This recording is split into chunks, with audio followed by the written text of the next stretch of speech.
પાટણ જિલ્લા પત્રકાર એકતા પરિષદના અંબાજી પગપાળા મેડિકલ સેવાના દાતા ઓશિયા ફાઉન્ડેશનના ટ્રસ્ટીનું સન્માન કરાયું.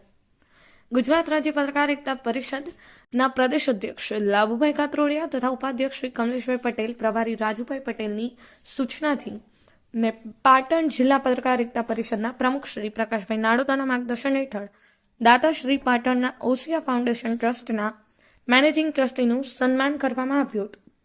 પાટણ જિલ્લા પત્રકાર એકતા પરિષદ હંમેશા પત્રકારત્વની સાથે સાથે સેવાકીય પ્રવૃત્તિઓ પણ દાતાઓના સહયોગથી કરી રહી છે.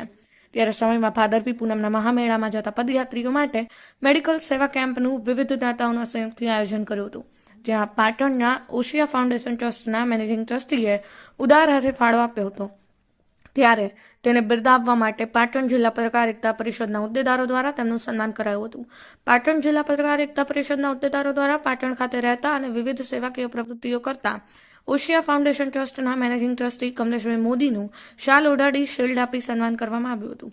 ત્યારે કમલેશભાઈ મોદીએ પણ પાટણ જિલ્લા પત્રકાર એકતા પરિષદના આભાર વ્યક્ત કર્યો હતો. અત્રે નોંધનીય છે કે પાટણની અંદર રહેતા ઓશિયા ફાઉન્ડેશન ટ્રસ્ટના મેનેજિંગ ટ્રસ્ટી કમલેશભાઈ મોદી દ્વારા તાજેતરમાં જ પાટણની અંદર પોતાના સ્વખર્ચે શબવાહિની ભેટ આપી છે, જે પાટણ આજે એક પણ કેટલાય લોકોને અંતિમ યાત્રામાં મદદરૂપ સેવા બની છે. તદુપરાંત વિવિધ સેવાકીય પ્રવૃત્તિઓ પણ હજુ સુધી કરી માનવતાનું ઉદાહરણ પૂરું.